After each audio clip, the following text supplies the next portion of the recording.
Mes chers frères et sœurs, paix et bien dans le nom de notre Seigneur Jésus-Christ. Une seule chose, je nous propose aujourd'hui pour notre méditation.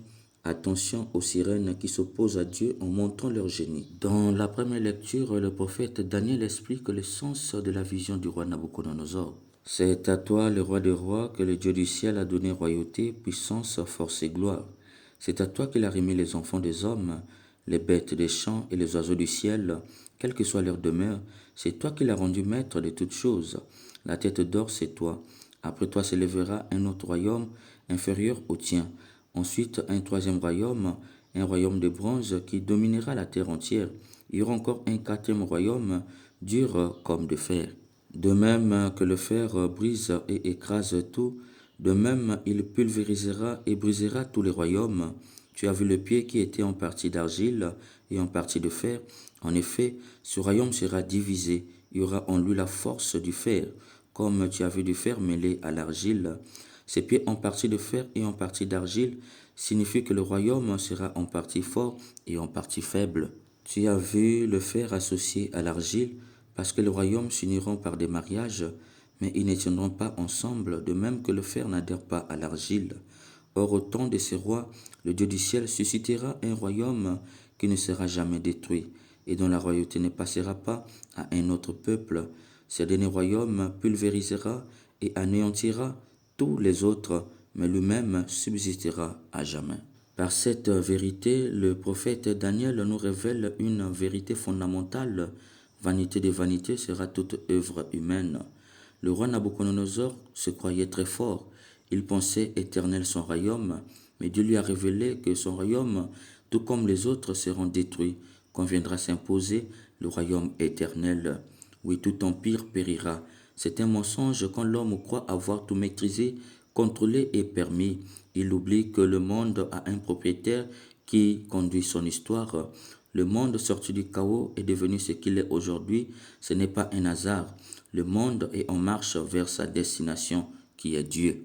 D'où il ajoute, c'est ainsi que tu as vu une pierre se détacher de la montagne sans qu'on y ait touché, et pulvériser le fer, le bronze, l'argile, l'argent et l'or. Il faut entendre par là que toutes les œuvres de l'homme ont une fin et ne seront jamais équiparées à celles de Dieu. C'est dans cette logique que s'inscrit l'évangile de ces jours. En effet, dans l'évangile, certains juifs parlaient du temple, des belles pierres et des ex-voto qui le décoraient. Par cette affirmation, ils font entendre par là une volonté de narguer Dieu. Ces juifs provoquent Dieu en se comparant à lui à travers leurs œuvres. Ils vantent leur génie face au grand génie de Dieu. Ils se croient capables d'être Dieu parce qu'ils ont construit un beau temple, le plus beau de l'histoire du peuple juif. Du coup, ils se comparent à Dieu en lui opposant la réalisation de leur génie, le temple, avec toute sa beauté. Le temple est un élément pris ici pour défier Dieu. Ils font entendre par là, nous pouvons sans toi. Pire, en vantant la beauté du temple, non seulement leur intention est de défier Dieu en opposant à son génie leur génie, ces Juifs sont allés très loin, ils admirent ce lieu parce qu'ils croient que par leur génie, ils ont su garder Dieu captif au temple. Ils font entendre par là que nous savons ce que Dieu veut. Pourvu que nous fassions ainsi, il sera toujours avec nous dans le Saint des Saints. Jésus a compris qu'il en face des gens mal intentionnés, c'est pourquoi il va leur répondre, ce que vous contemplez là, des jours viendront où il n'en restera pas pierre sur pierre, tout sera détruit.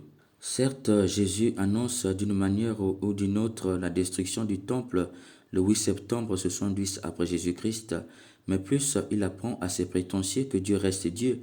L'homme ne pourra jamais défier Dieu en lui bravant son génie, car aussi beau et durable qu'elle soit, toute œuvre humaine finira. Le temple, au lieu de la religion construit avec faste pendant plusieurs années, a finalement été détruit. Le 8 septembre 70 après Jésus-Christ, le temple avait fini par être détruit. Au-delà, Jésus leur démontre aussi que Dieu personne ne peut le contenir quelque part. Si le temple sera détruit, cela veut dire que Dieu sera ailleurs. Le temple finira, Dieu ne finira pas, il sera donc ailleurs. C'est dans cette logique que lui demande quand cela arrivera. Jésus va leur répondre, prenez garde et ne pas vous laisser égarer, car beaucoup viendront sous mon nom et diront c'est moi ou encore le moment est tout proche. Ne marchez pas derrière eux. Quand vous entendez parler de guerre et de désordre, ne soyez pas terrifiés. Il faut que cela arrive d'abord, mais ce ne sera pas aussitôt la fin. Mes chers frères et sœurs, il ne s'agit pas ici d'une annonce relative à la fin du monde, mais un avertissement. Jésus fait un saut qualitatif dans l'avenir pour avertir tout homme. Attention aux sirènes qui viendront et s'opposeront à Dieu en bravant leur génie. Il faut entendre par là attention aux courants scientifiques, technologiques et religieux. Au niveau scientifique, certains pensent qu'ils n'ont pas besoin de Dieu. Tout peut s'expliquer scientifiquement. Jésus nous dit attention d'oublier Dieu en le remplaçant par le génie scientifique. Que les découvertes scientifiques ne nous fassent pas oublier l'auteur de la science. Malheureusement, aujourd'hui, nombreux pensent que Dieu, c'est de la spéculation.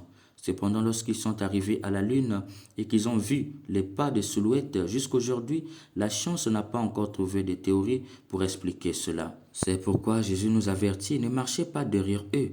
Lorsqu'ils observent eux-mêmes la nature, ils disent qu'il y a de forces derrière tout cela, mais ils refusent malgré tout d'admettre que derrière cette force, c'est Dieu. Mes chers frères et sœurs, la fin dont Jésus annonce ici, c'est la fin de Dieu, où l'homme pense qu'il peut mettre Dieu KO avec ses découvertes scientifiques. Au niveau technologique, d'autres pensent qu'ils n'ont pas besoin de Dieu. Le monde peut se construire sans Dieu. Les fabrications de gratte-ciel ont fait croire que Dieu, c'est de la comédie. Jusqu'à un jour du 11 novembre, 2 avions ont fait tomber à terre 2 d'entre elles.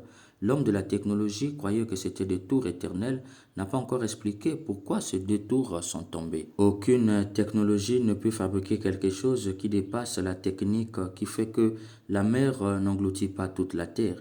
Dieu est le premier technocrate, aucune technologie ne peut s'en passer de lui. C'est pourquoi Jésus nous avertit que les grandes découvertes technologiques ne nous fassent pas croire que c'est la fin de Dieu. Au niveau religieux, Jésus nous avertit que les courants religieux ne nous fassent pas croire que Jésus est là. Il faut entendre par là qu'on dira que le bonheur que vous cherchez, c'est dans telle secte. N'allez pas, c'est un bonheur éphémère. Il fut un temps, la Rose-Croix et le New Age s'autoproclamaient comme la nouvelle église. Aujourd'hui, ils ne sont plus des églises. Aujourd'hui encore, les églises naissent ça et là et font croire qu'elles ont la vérité. Mais quand on vérifie dans la durée, elles disparaissent comme elles sont venues. Mais l'église, signe du royaume éternel de Dieu sur la terre, subsiste depuis 2021 ans déjà. C'est dans cette logique que Jésus ajoute des phénomènes effrayants surviendront. Il faut entendre par là les guerres contre l'église de Christ, le désordre au sein de l'église même du Christ. Mais ne t'inquiète pas, l'église du Christ ne sera pas détruite. C'est pourquoi il dit, ce ne sera pas la fin aussitôt. Chers bien-aimés, Jésus nous invite à nous entraîner à lire les événements à la lumière de sa personne. Si tu n'es pas assez étroitement uni à Jésus-Christ, si ton action n'est pas pénétrée de l'efficacité infinie de Dieu, c'est parce que tu ne communies pas à lui dans les événements. Peut-être même parce que tu ne vois pas le mystère sous les événements. C'est pourquoi tu te laisses manipuler par les sirènes qui te font croire qu'ils peuvent mettre fin à Dieu par leur génie scientifique, technologique et même religieux. La grandeur de leur découverte ne réside pas dans l'étendue de leur brillante capacité, mais dans la profondeur infinie de Dieu. Si tu as compris, que Dieu te bénisse. Amen.